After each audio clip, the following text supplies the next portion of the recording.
have a PowerPoint here in just a minute, but before I get into that, again, yeah, I'm Ron, and certainly interrupt at any time with questions. I've got probably a lot of material, but we can go through it fairly quickly if we need to, but I'd rather answer your questions if we have them as we go.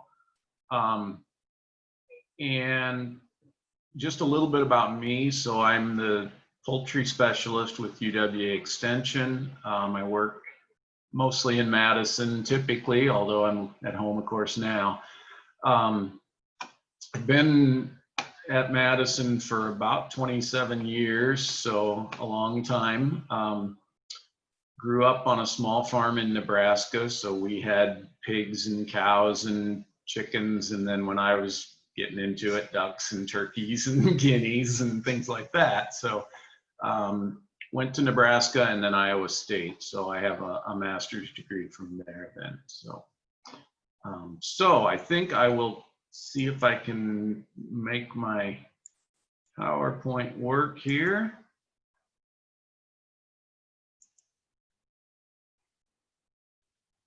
And is that working all right? Oh. Okay. There we go. That should be better. So we'll talk about raising small flocks of poultry. I guess a lot of times these are sort of for the urban group where you're looking at 3 or 4 chickens, but definitely if you live in an outside area where you can have more than that, things don't change a whole lot, and I'm certainly happy to try to change some things there. So, so we'll jump right in. So we'll talk a little bit about why you might want to raise chickens. Probably most of you, if you're here, already have gone past that, or I don't have to convince you too hard, but we'll talk a little bit about that.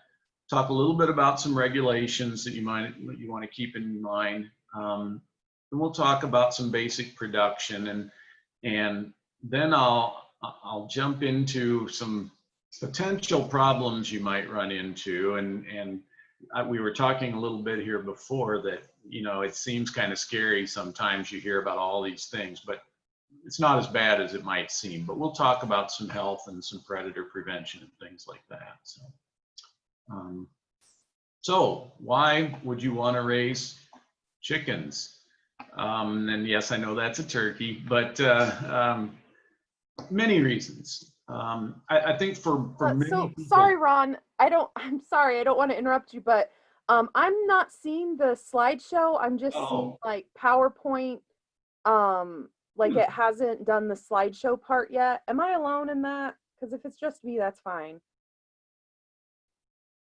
No, I'm seeing the same thing. So like I see like slideshow and then resume slideshow. There we go. I see it now. Okay, great. Not sure what happened. Thanks. Glad you interrupted me because I'd have just rolled right on. All right. So yeah, so there's kind of the outline, and again, why would you want to raise chickens? So I think for many people, eggs are kind of the starter. That's where people jump in, and certainly, you know, you can get all these different colors of eggs. Those are all natural chicken eggs. They haven't been dyed or anything. The idea of growing your own food and fresh eggs and things like that is very popular, I think. I have saved money there with a question mark. I doubt that any of you will save money by raising your own chickens. You know, commercial egg production, they have economies of scale, they have large numbers, and so you're probably not going to beat that. And I would argue, even if you look at organic eggs or some of those, you're probably not going to save money, but that's usually not why people get into it. Probably not in an urban environment, because most of the towns don't allow processing or slaughtering, but certainly some people will raise chickens for meat too, and we can talk about that if somebody has an interest. Sort of a cleanup crew, I'll say garbage disposal. they certainly will eat a lot of yard waste and things like that, or vegetable waste, I should probably say, from the garden. I don't really encourage what you're seeing here with the chickens in the garden. They'll typically destroy a lot of your garden if you let them. They will dust bathe in that dirt. They'll pick at plants. They'll probably eat some of the vegetables. So they're good, but it can be a challenge there. Certainly they'll eat a lot of bugs, so pest control is a big thing, and that's another reason a lot of people like to get them. They will decrease your bug population. Fertilizer source. This is a product that actually I don't think is in business anymore, but there are other brands, but it's certainly a good fertilizer source. A long time ago, I was at some talks. Madison was talking about legalizing chickens, and people said, well, what do you do with the waste? And when somebody asked that question, about 6 other people in the room said, we'll take it, you know, so definitely it's a good fertilizer. I do have a little bit, and there's a lot of words here, but I want to mention, you do want to be a little bit careful. We're going to talk a little later about you know, human safety, and you do want to be a little careful with using chicken manure in your gardens. There is certainly a salmonella risk, and so composting it first is probably best. The CDC recommends that if you're going to use chicken manure in your vegetable gardens, you apply it at least 90 days prior to harvest, or 120 days prior for root crops. So what I usually suggest is put it on in the fall after the garden is done for the winter, and then, you know, by spring it's worked in and it's good. So, but it is a good fertilizer, certainly. This is one of the reasons I really got into chickens, and I think it's just phenomenal, and I could spend a lot of time, but I'll go fairly quickly. Really great learning experiences. You learn animal husbandry, certainly. Embryology is really neat. If you live in town, you won't have roosters, so that can be a challenge, but you can do a lot of stuff with it. A lot of interesting genetics that I really have fun with. So I think that's something. And really, they become pets in many situations. So again, you might get into it thinking you're doing it for eggs, but a lot of people look at them as pets eventually. And I'll show you some colors and patterns and things here in a few minutes. Interesting behaviors, and really pretty inexpensive when you compare it to other pets.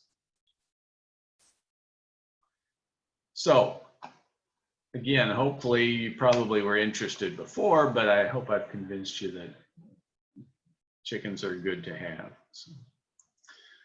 All right, so if you've gotten past that and you're ready to get chickens, probably the first thing you should ask is it legal? Different towns have different rules, so you want to look into that, make sure that it's legal where you are, probably a permit involved. Some are more stringent than others. There's a couple of other things that are state rules. The state does require that anyone who has chickens get a premise ID. And that's whether you have 1 chicken or 2 million chickens or whatever. And really, it's very simple. You go to this website and you just put in, you know, a location, address, and then contact phone number. And the idea of that is that if there's a disease outbreak, they will know where all the birds are. This happened in 2015 when we had avian influenza. It worked really quite well that they could draw a circle on the map 10 miles around where the outbreak was, and they, boom, knew who all had chickens in that area, so they could go and test them and things like that. So that's that. The Wisconsin tested flock or NPIP status, these really have to do more with either hatching chicks and selling them or showing your birds at exhibitions. And so if you're not going to do those two things, then you probably don't need to be into that. So not a whole lot of regulations, but those are a couple that you want to think about. Probably the next thing I would suggest is to think about housing for your birds. And there's probably as many different housing systems as there are people keeping chickens almost, but a lot of them. But I'll mention a few things that I think you should keep in mind. In many situations, the chickens don't probably care so much, but we want to have some different things. So some considerations I would suggest. You know, we think quite often that we're having our housing to keep the chickens in, and that's somewhat true, but probably more important in many situations is to keep other things out. And we'll talk about some of these later on in the talk, but really keeping predators out and diseases out are going to be probably at least one of the most important things of housing. And then here in Wisconsin, we have to think about protection from the elements. So I'll talk a bit about that. So some considerations to think about. I usually suggest insulation for the coop. I think it's helpful both in the summer and the winter. The one thing I would say though, and I love this picture, I found this and I thought that has to go in. If you are going to use styrofoam insulation like you see in this picture, you have to cover it. For some reason, chickens love insulation or styrofoam, and they will eat it until it's gone. It doesn't really hurt them. It passes through their system, but you'll not have any insulation. So you do have to cover it or they'll just completely destroy it. I would suggest a solid floor in the coop, and I'll mention that in the next slide a little bit more. Yeah, I think it's helpful. I'll talk about each of these a little bit. So again, I guess if money is no object, a concrete floor is probably the best, but that tends to be pretty expensive for most people. Most probably go with wood, and that is good. I think a dirt floor, you know, you stand a lot of chance of having rodents and things digging in that way. So I wouldn't necessarily suggest a dirt floor. Some people will cover the wood. I've heard of some covering it with linoleum or something for easy cleaning, and that works. But really wood typically is what most people use. And then bedding and litter. I think shavings are probably the most commonly used, wood shavings. We use those at our lab on campus. They do work very well. Straw is kind of the classic old style thing. My feeling is it's not the best. The chickens love it. They'll probably eat a lot of it, but it doesn't tend to work quite as well, but some people use it and like it. Corn cobs, if you can get them, they'll work pretty well for bedding. There's a fair number of people that like sand, and it can work well. It drains well usually, so that can be effective. And you might see others, but those are some common ones. Something that I think we have to think about, and even if you only have a few chickens, it is important that we have good ventilation in the coop. I've got a slide here with lots of problems you can run into, but really we do need to bring in fresh air, and we need to remove these gases from the coop. And water vapor is probably one of the big keys. Chickens, they drink a lot of water, and they will then excrete quite a bit of water in their droppings. They'll also pant some water out with their breath. And it can get really damp, and damp is not good. You'll have health problems if you have dampness. in there. So we do want to have good ventilation. This picture, if you see, they've got this all plastic covered, and I don't think that's the best. Granted, it holds heat in, but I would rather see some ventilation. While we're talking about winter, you know, there are some things you can do. Even in winter, I would rather see ventilation to get that moisture out. Dry and cold is going to be better than damp and warm. So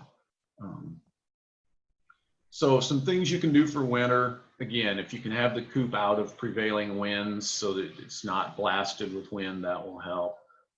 Some air, but you can adjust so you're not letting in a huge draft.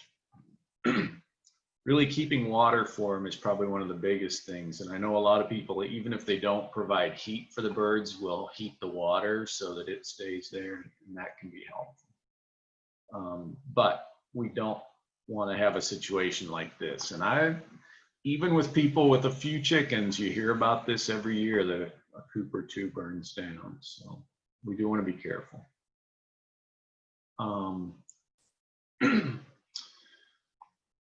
This is what we really want to avoid, is things that you see here, and this is frostbite. This one isn't terrible, I'll say, but those black spots are frostbite on that comb.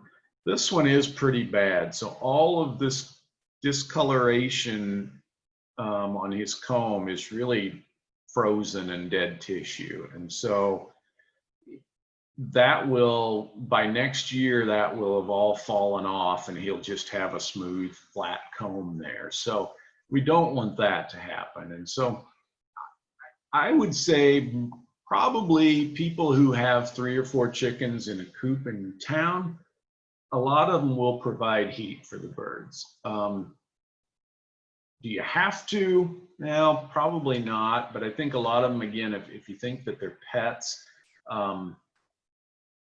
you know, a dog can stay outside all winter too, but I'm not sure that we do that too much. So I kind of suggest thinking of it that way.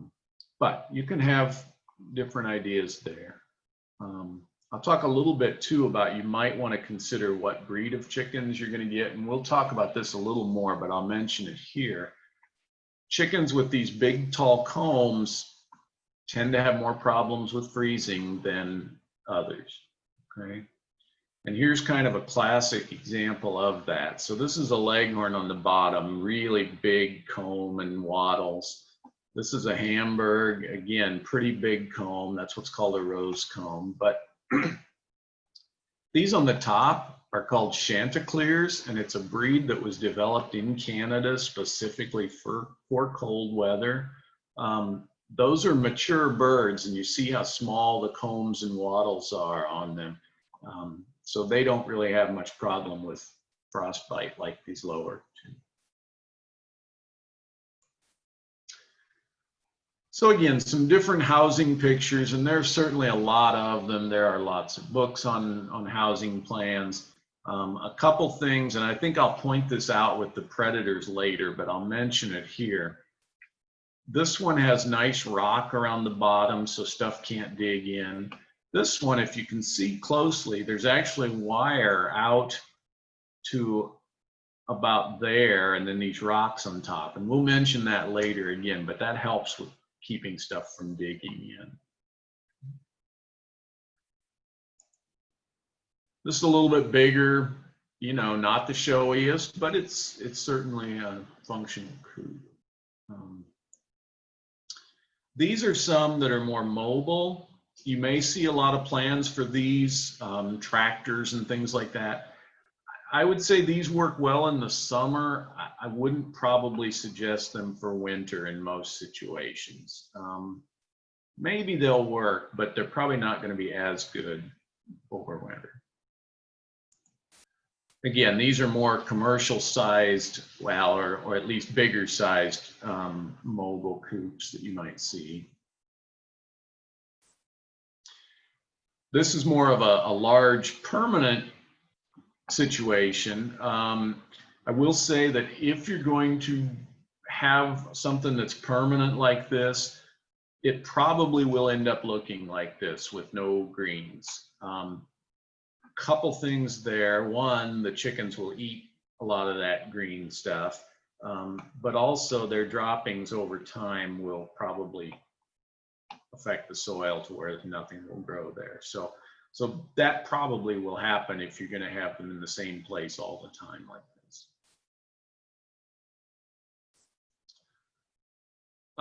Just a question that usually comes up then with housing is, how big an area do I need? And I would say these are minimum requirements. And again, you want to check your town. I just heard from someone this week in a city here in Wisconsin that they were saying they needed 16 square feet per bird was this rule, but that's pretty big. But I would say generally, 3 to 4 square feet is what we suggest for layers, and that would be sort of a small white leghorn chicken. So I usually suggest 4 to 6 square feet, something in that range. I think most people will have a little bit more than that, but that tends to be good. And the question then too that usually comes up is, was that indoor or outdoor? I would suggest having that for indoor if you can. And the reason I say that is, there's going to be a lot of days in the winter when they'll probably spend their time indoors, or most of it. And so generally, if you can have that much space, it's best, and then have extra space outside in a run if you can. So. This is not something I would suggest, but there are people who have indoor chickens, and yes, that's a diaper on the chicken. So there's a lot of different ideas with raising chickens. Any questions so far? I'm not sure my setting, I can't see any faces or anything, so I don't know if I put you all to sleep or what, but. We do have a question. Oh, sorry. Go ahead. No, it's maybe what you're going to say. I was wondering about the ventilation. I have in my coop, like there's ventilation along the top. How do I know if it's enough? Sure. So I would say, again, if it's dry, you're probably okay. If you start seeing that the litter is wet, or in the winter, if it's steamy in the morning, that's not a good sign. Those are usually things I would look at. If the litter stays dry, and the air, is not damp, it should be good. So, yeah. That's the only question so far. Okay, good. So next thing, you've got your coop, or at least plans for it. What kind of chickens do you want to get? And I'll tell you, this was always kind of like a kid in a candy store for me. You can get all these catalogs from the different hatcheries, and it's just crazy, the different ones. And I would suggest looking at that. They're fun, lots of different kinds. Couple things I think to think about. If you have a specific purpose, and I'll mention that in the next slide, there are a few things that you might say, okay, that's really the breed I need. Availability is a little bit too, so some of the really rare stuff, it may be hard to find those. It can be a challenge to get just a couple of a breed, rather than ordering 25 of them that you'll see in some of the hatchery catalogs. We talked about climate. And again, there are a few things. If it's going to be cold and you don't want to provide heat for them, there are some things to consider. But really, for me, personal preference is probably the biggest thing, and you just might have to adjust your coop situation to it. So if you like the bird like this, yeah, she may need some heat in the winter, okay? But if that's what you want, then that's what I think you should get. So, some with a purpose. If you're really going into this for egg production, right? This bird, the white leghorn, is the top egg producer typically. So most commercial farms will use white leghorns and they're producing eggs. This one on the bottom left is what's called a sex-linked hybrid. This is typically your brown egg producer. So again, if you look at commercial farms that are producing brown eggs, most of them have a bird like that. They'll produce more eggs, eat less feed, you know, from an economical standpoint, that's the greatest. This is an Americana. There's some different ones, but these are the blue and green egg layers a lot of times. So if you want those, that's kind of what you get. And then this is the Cornish Rot Cross. And so if you're really, again, into meat production, that's going to be your top.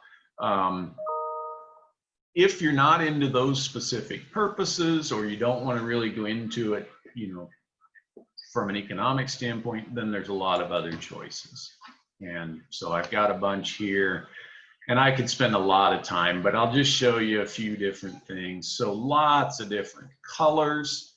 There's your Buff Orpington somebody mentioned they had. You know, we've got, this is called blue for a lot of people. It looks gray, but the chicken people call it blue. So lots of different ones. Patterns. We've got spangling and lacing and penciling and all these different ones. And I always like to point out too, you can't see it with this slide, but the size. So this bird on the top, my top left, is a Brahma, probably 2 feet tall, big bird. This little guy is a Seabright. You can hold him in your hand. He probably weighs a pound, maybe a pound and a half. You know, so there's a lot of different size difference too. Shapes. We have this bird on the left, a modern game. We have the fluffy Cochins here, so a lot of different ones.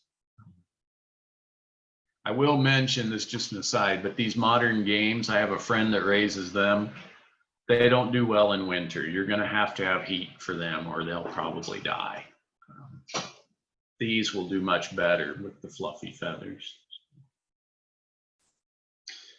Then we get more exotic. We've got the silkies here, a lot of people like, the Polish with the different crests and things like that.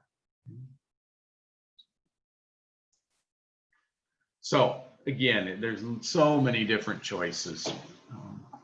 And I should mention, you know, most all of them will lay some eggs. Some lay more than others, but it's not like you won't get any eggs if you don't go with those commercial birds. All right, this is a big chart, and I'm not going to spend a lot of time on it, but I'll just mention a couple things. You can start out, you can buy fertile eggs and hatch them. You can buy baby chicks, or you can buy started birds or adults. I would suggest for most people starting with baby chicks, okay? Fertile eggs, you have to get an incubator. There's incubation skills. The risk factor there tends to be a little higher that they won't hatch or you'll have problems. So for me, it's easier to start with baby chicks. Adults, there's more disease risk, and I'll talk about some of that a little bit later. There's also, they're probably not as tame typically because you won't have raised them, you know, with you, and so there's some things there. So for me, most people do well with chicks. And that kind of leads us into some husbandry, and I'll go through a few things here. And if you're around animals very much, you'll probably hear this term flaws. And it doesn't mean that we're picking on issues, but this is an acronym for feed, light, air, water, and I usually call this space. Some people will call it sanitation, but these are kind of the general things to think about with husbandry. And so I'll kind of go through each one of those a little bit as we're going to start and get ready to start chicks. So this is one way to brood chicks.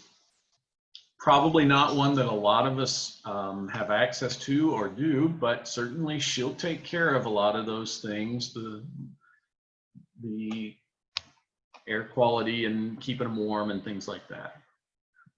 Most of us will probably use something like this, however. And if you're just starting with 4 or 5 chicks, something like this on the left can work really well. If you've got more than that, you know, maybe a box like this will work. There's, again, a lot of different methods, but there's something like that would work. Not one that I would suggest, but some people will try to do some of these things. These are, again, if you're a little bit bigger situation, you know, you might do something like this. But really, the system is going to be very similar, no matter how many birds you have. So, talk about those flaws a bit. Feed. Most people will feed about an 18% crude protein diet, and that's kind of how we talk about these diets usually, is the protein levels. So if you go to the store and you buy a chick starter, that's probably what it's going to be. I would say that works in almost all situations, unless you have meat type chickens. Those commercial broilers, they need more protein. But other than that, usually a regular chick starter works. And a question that comes up a lot, and I'll say I don't really have strong feelings one way or the other, but that is whether to use medicated chick feed or not. But it does bear some explanation. So the medication in that chick feed is typically amprolium, and it's typically for one disease, and that's coccidiosis. And I'll mention that toward the end, that disease a little more. But that one can be a problem. It causes intestinal damage, and it then causes diarrhea. The medication will usually help, but if you have a few chicks and it's dry and not getting wet litter, you probably won't need it. And so that's why I say I don't really get too concerned one way or the other. If you don't want to use it, don't use it. It really doesn't make a lot of difference. Also, if you don't use it and then have an outbreak, you can get a treatment that goes in the water. So I don't think it's a big thing one way or the other. Just to kind of look ahead, as the birds will get older, we can lower the protein slightly, and then when they start laying eggs, we'll need higher calcium, but I'll get to that. Another question that often comes up is, do the chickens need grit? And if you're not familiar with this, chickens don't have teeth, right? And so the way that they chew their food is that they swallow rocks, and the gizzard grinds those rocks against the food and grinds it up. And so chickens would typically eat rocks or grit. If you're feeding a commercial diet like you see here in the crumbles, it's already all been ground up, and so you don't need to feed grit. If the birds are eating whole grains or garden scraps, things like that, then you probably want to have grit for them. And that's just really, again, little pieces of rock is what it would be. So that usually brings up the question of, what about feeding table scraps and garden waste and things like that? And I would say in most situations, the chickens can eat pretty well anything that we would eat. So if you've got scraps from your vegetables and garden stuff, they can eat it. You can go online and find horror stories of all these things that are toxic, but I would say most situations, either they'd have to eat a lot of it or they won't eat it anyway. So generally it's not a big issue. I wouldn't feed spoiled feed. You know, if it's moldy, throw it out. Don't feed them stuff like that, certainly. There are supposedly cases where things can affect the flavor of the eggs. So like onions, if they get a little bit of onion here and there, you're not going to get it. If you're feeding a lot of onion, yeah, you can probably maybe get something in the eggs. Couple things there. Again, if you're going to feed that, you probably want to have grit available for them. Now, if they're running outside and there's gravel around, they'll probably eat that, but it's pretty cheap to provide grit. And I would not count on a great deal of savings from feed. Most of these are pretty high fiber and not really high in energy or protein. And so, you know, it doesn't hurt them, certainly. It's good vitamins and things, but you're probably not going to save much on feed. So that's kind of feed. Lights, really for starting chicks, natural light works well. You can use a regular daytime, you know, when it gets dark at night, they'll go to sleep. If you're using light as heat, which I'll mention here in a little bit, that really won't hurt them either to go and have that light. It doesn't have a huge effect on them when they're young, okay? Later, we'll talk about lights for egg production. As far as air, we can talk about temperature and we can talk about air quality. And temperature, and this is kind of, you know, you can go back 100 years and this is what was used. Start them at 95 degrees Fahrenheit, decrease it 5 degrees per week. And so by the time you're out at 6 weeks of age, you're down to, you know, 60, 65, and they probably can do without heat at that point. And that still works very well. What I would suggest is having this temperature gradient that I've tried to show here. And basically all that means is have the heat source off to one side so they can move closer or farther away as they like. And they will. If they're cold, they'll move closer to the heat. If they're warm, they'll move farther away. Not really, you know, rocket science, but it's something that works very well for them. And I would say they'll probably tell you if they're uncomfortable, okay? They will, you know, if it's too hot, they'll all cower over here in the corner as far as they can. They may be sleepy and not really active. If it's cold, they're going to tell you. They're going to be cheeping and sound like they're miserable. So you can kind of listen to them and watch them, and they'll tell you. And, you know, no drafts blowing on them. As far as air quality, and I'm not going to spend a lot of time here, but again, I mentioned you do want to get rid of that moisture. You can get respiratory problems. You can get all sorts of problems if the litter gets wet, okay? So you want to keep it dry in your coop. Water, there's not a lot to say. Provide water for them. Again, probably the winter, this gets to be the biggest challenge, and that's trying to keep thawed water for them. You know, either you can get a heater for that. If you can't, at least twice a day, give them fresh water and they'll do okay with it. So that's kind of the flaws husbandry for chicks anyway. Somewhere around 4 to 6 months of age, depends on the breed and the time of year, we'll have sort of maturity and we'll move into egg production.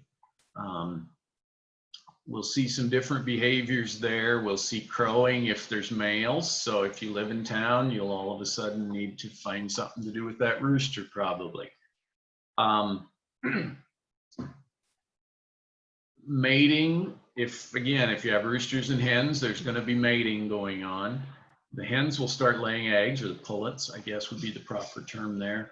And then you may also run into more problems with pecking orders. And, you know, as you can kind of see by this picture, you want to be the top bird, and every bird wants to be that top bird. And so you can run into some issues there.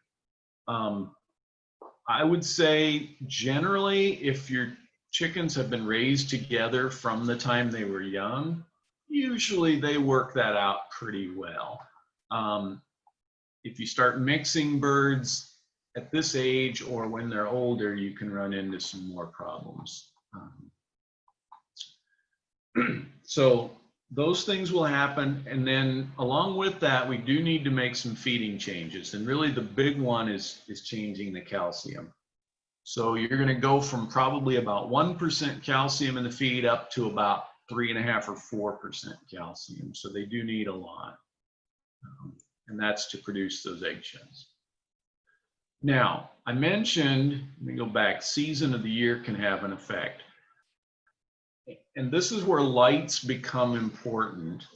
So chickens are what are called long day breeders.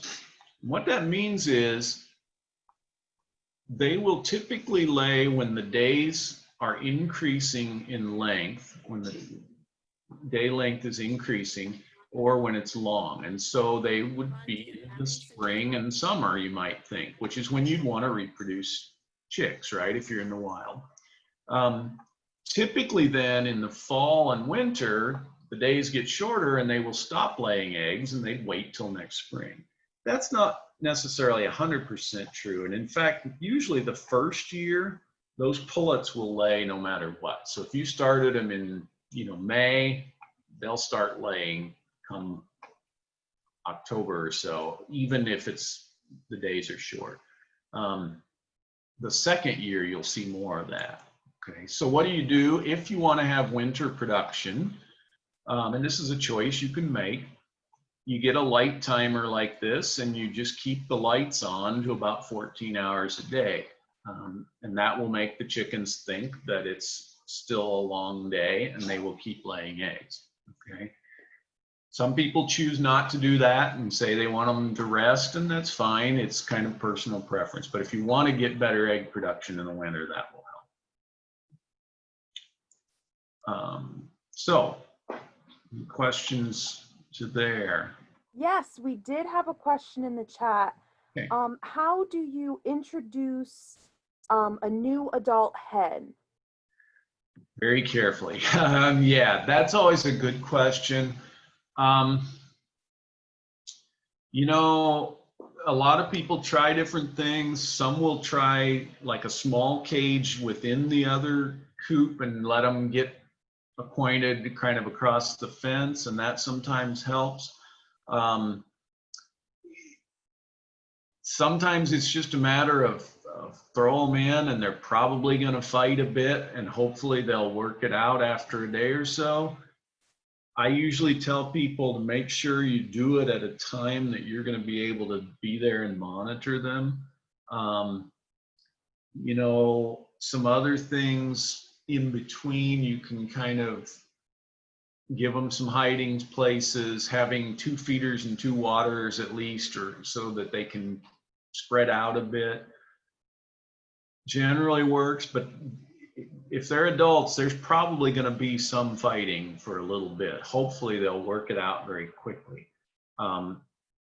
If they draw blood, then I would probably separate them and try to give it a little time and try again. But I'll say usually after a day or so, they'll kind of work things out and have their pecking order. But it can be a challenge.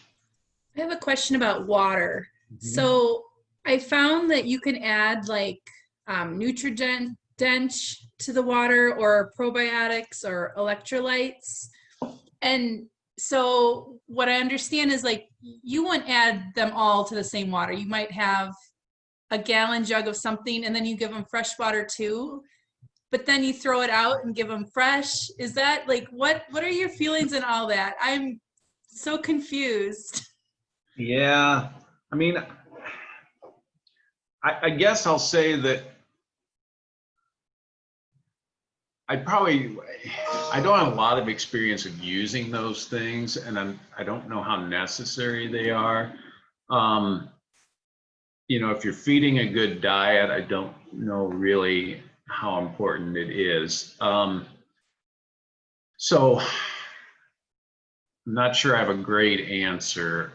I think in most situations, just fresh, clean water is probably what I would suggest. But,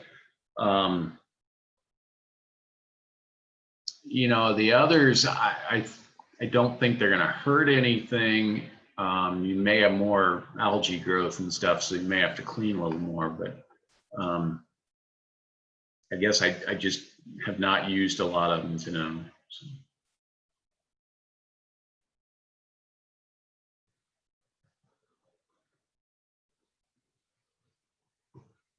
I know a lot of people put vinegar in the water, and it certainly doesn't hurt anything. I think the chickens like that vinegar water a bit, so they'll probably drink a little more. So, and again, I think some feel that that keeps the algae down a little, but so. All right. So what are some problems you might run into? And so I'll go through some. I would say this is probably one of the biggest, most common problems I get calls about is predator issues. And the dog, like you see here, can be good and bad. If your dog doesn't kill your chickens, they can be great because they can keep a lot of other predators away. Sometimes it doesn't work that way. So you do have to kind of figure that out with your dog. And sometimes it's neighbors' dogs and things like that. So they can be sort of a two-way. My suggestion typically is to try to build again so nothing can get in. And I'll show you some things there. You know, there's a lot of different things that like chickens. So we have to kind of think of that. Couple things that I suggest, I'll probably jump back and forth here a bit, but again, burying the fence or at least having that horizontal piece of fencing, I think can be very helpful. So I showed you that picture here. I don't know of any animal that's smart enough to back up and try to dig back here if they dig here and they hit wire. So that will help a lot with things trying to dig under the fence, okay? Electric fence, and I'll show you a picture of that in a minute. That can be pretty effective, especially with raccoons, which we'll look at. Netting over the top, especially if you have hawks and owls as a problem, those can sometimes be good. Again, guard dogs, you know, they can do a lot. If you have a dog around and it doesn't bother the birds, that can be helpful. Depending on your situation, you know, probably not so much in town, but sometimes traps and things like that can work too. So I would suggest, again, just trying to build very solid. I'm not a big fan of chicken wire as far as your outer wire. It works okay when it's new, but after it gets a year or two of age on it, a raccoon will probably pull it apart and reach through it or pull holes in it. So usually you want to use more hardware cloth or hail screen, something like that, like you see here, okay?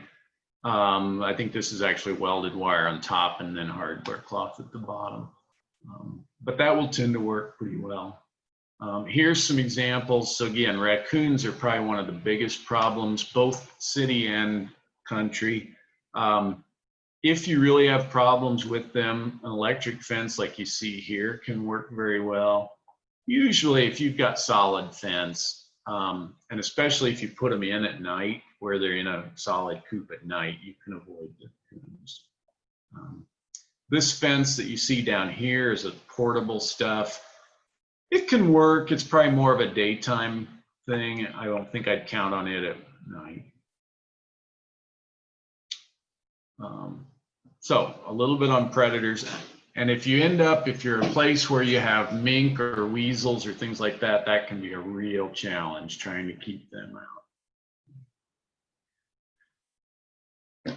Then the last thing I think is talking about some health and some biosecurity. And you'll hear this a lot about trying to have good biosecurity. Practices to stop disease spread. And I will say that people typically are the biggest disease carriers. If you've got a few chickens in a coop in your backyard and they're not going anywhere and there's not other stuff coming in, it's pretty limited as far as disease spread, but it's more likely that you will track something in. And so we'll talk about that a bit, but there are some others, and I'll mention some of these with mice and rats and things like that. So what do you do? Well, really for people, if we can limit contact with other birds and equipment and things, and I know this can be a challenge. If you have friends that have birds, you want to go see them. There's bird shows and things, but really clean and disinfect anything that's coming in. Wash your hands before and after handling the chickens. Something that I think is a really simple thing, but that's having a pair of boots just to walk in the coop. And then you don't track other stuff in. You can step into those boots, or shoes. It doesn't have to be boots, whatever. That can be helpful because a lot of times you'll track stuff in on your shoes that you've stepped in something outside. Plastic boots for visitors, you can get these pretty cheap, things like that. We don't want to bring stuff in like this. I don't think too many people are doing that with a few chickens, but you know, certainly that's a way to bring in disease. And then this, and I mentioned this earlier, and I'll mention it again. If you bring in adult chickens, I have heard so many times that you've bought a disease, that you brought a chicken in, and there are some that the chicken doesn't show any signs, but they can be carrying the disease, and then all of a sudden your chickens all get sick. So at least, especially when you get started, I would suggest not bringing in adult chickens if you can avoid it. I mentioned this at the start, and it's something that has to be mentioned. Chickens carry salmonella. It's not too unusual, and so you do want to be careful. There's been a lot of baby chicks in the last couple of years that have had salmonella, and the kids get sick from them. Not just sick kids, adults too. So again, wash hands, don't eat and drink around them. And if you have kids with the chickens, make sure they're not sucking their thumb or things like that, okay, and wash their hands.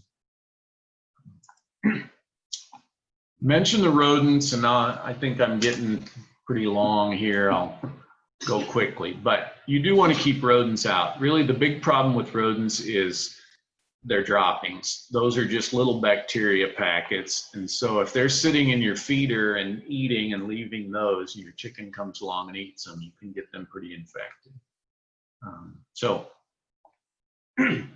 Some things to do, again, keep a clean environment. Don't have feed for them. If you can hang the feeder from the ceiling so they can't get in it, keep your feed away, that's helpful.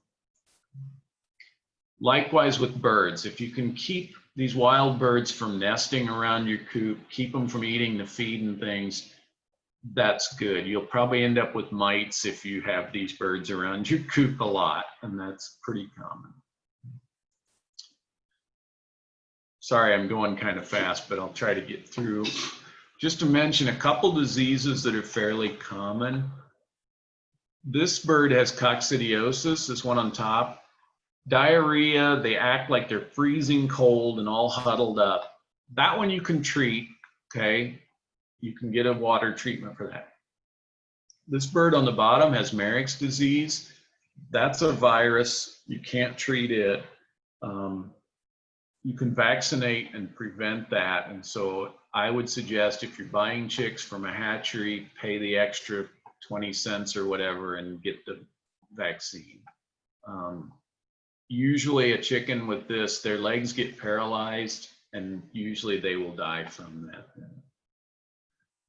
Some respiratory diseases that I think I'll skip right now.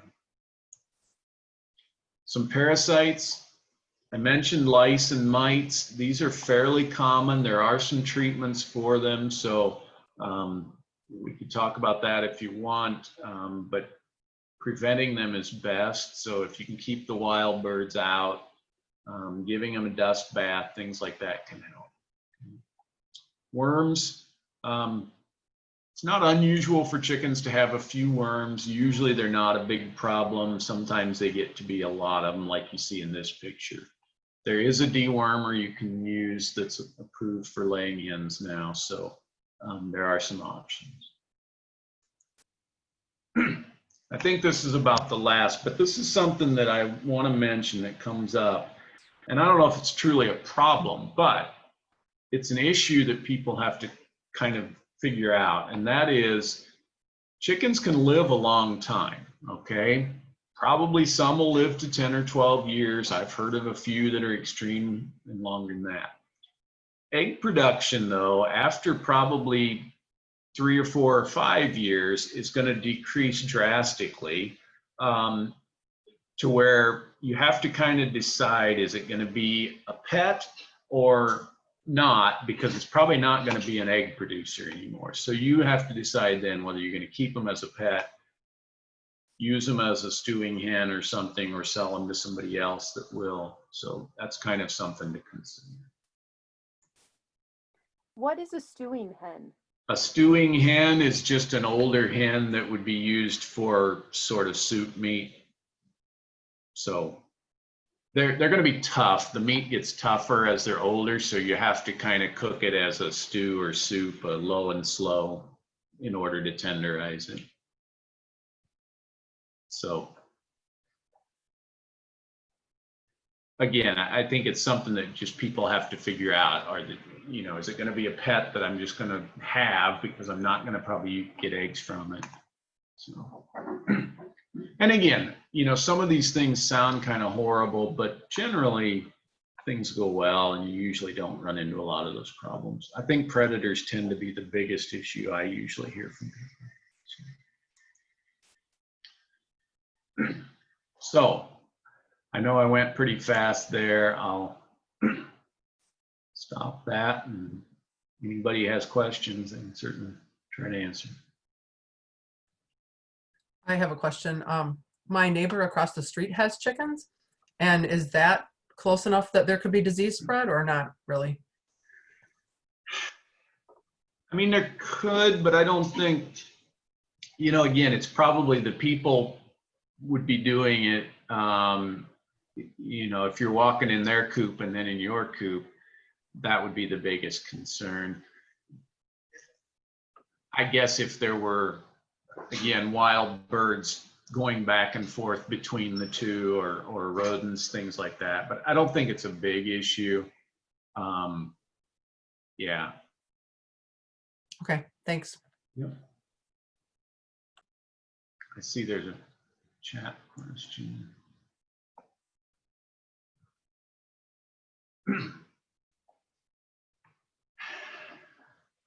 Yeah, so the question was about laying eggs that cracked right away, and was it age or not enough oyster shell? Age certainly will have some effect. You know, as the hen gets older, a couple things happen. Usually egg size tends to get a little bit bigger as the hens get older, and they only produce a certain amount of shell, and so a bigger egg, the shell gets thinner to cover that. So that can be an issue. There are some diseases that can affect shell quality too, so that could be it. You know, the oyster shell, certainly the calcium is there, so I would make sure they have it accessible, but I won't say that it'll solve the problem all the time. So I always like to have plenty of oyster shell or limestone there for them, but I won't guarantee that that'll solve them.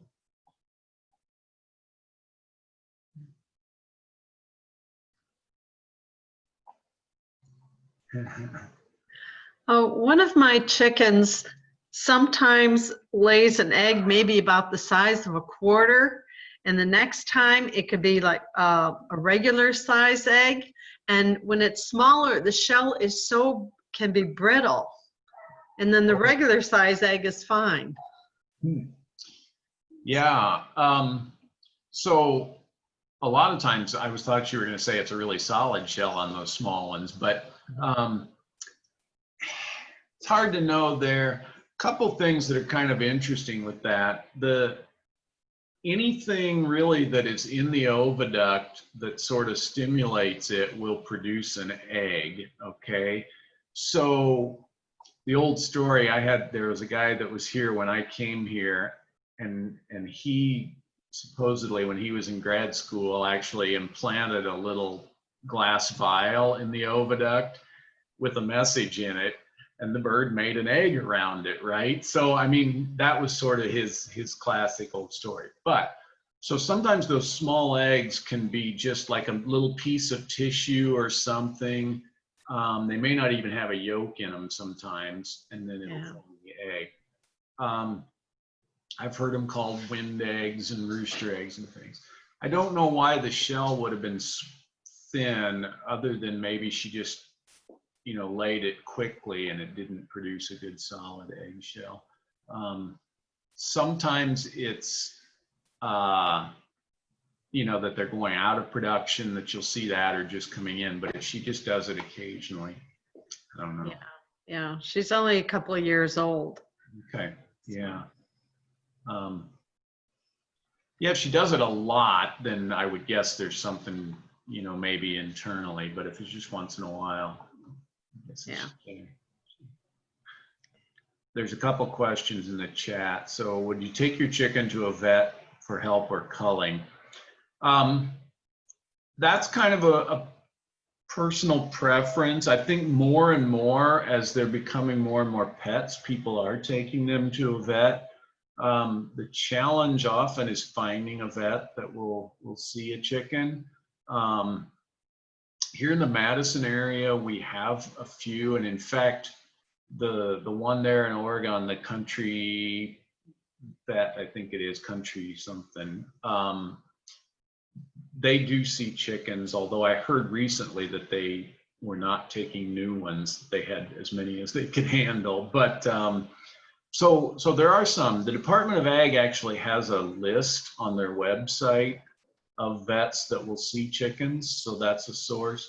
And again, it's kind of up to you. The age-old issue was it's a $5 chicken and the vet wants $100 to look at it, you know, so that's kind of that situation. And again, so that kind of becomes down to where you stand with it and what you feel. So I think more and more people are taking them to the vets. Pullet died very suddenly. Would you send it for necropsy? So a couple things there. Again, you get that cost issue because it's right around $100 if you send it to the diagnostic lab on campus to necropsy it. You know, I think if you have one chicken die, I'm not sure that I would go to that. If you have more than one, then it maybe gets to be more of a concern. But again, it's kind of personal preference. Issue like you described, it might need meds or probiotics. So the coccidiosis, if you see, and especially young chickens, kind of that, there you go, chorid, right? The sort of teenage chickens, I'll say, is where you see this a lot. If they get diarrhea, if they're acting huddled up and cold, that's one that I think is pretty easy. You mix it in the water, and it's, as she had there, the chorid, they use it with dairy calves too, so lots of stores carry it. That's certainly one you can treat very easily. There aren't a whole lot of other ones that are available. I think they may still have some antibiotics. Most antibiotics require a vet prescription now. And again, it's hard to know what the disease is, so it's hard to know what to suggest. But sometimes, you know, it's something to try. So, yeah. Like I said, the Marek's disease, there's nothing you can really do with that. So the nice thing about that, if there's a nice thing, is it usually doesn't affect all your chickens. Maybe one will die from it and the rest of them will seem to be fine. So But if you can vaccinate for that one with the chicks, that's best. Some of the respiratory diseases, again, you can try, sometimes the antibiotics will work, but some of them, even if you do treat, as soon as you quit treating, they'll come back again. So. Oh. Okay, any other final questions? Oh, we have one more that came in. Okay. So I have 12 hens. White is very watery. Maybe. So there is a disease, and it's actually called infectious bronchitis, which you would think bronchitis a respiratory disease, and it is, but it also affects the reproductive tract. And that can cause watery whites, and it can also cause deformed eggshells, wrinkled eggshells.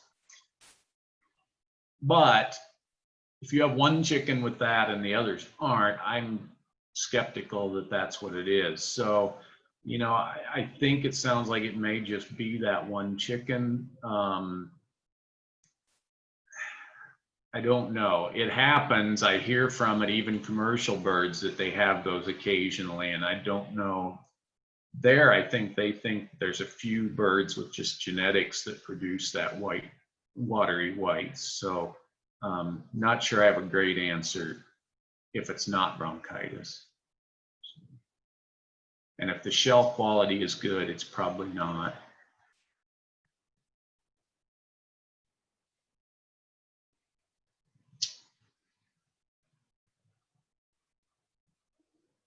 All right. Okay, thanks, Ron. That was great, very informative. And thank you to everybody who came.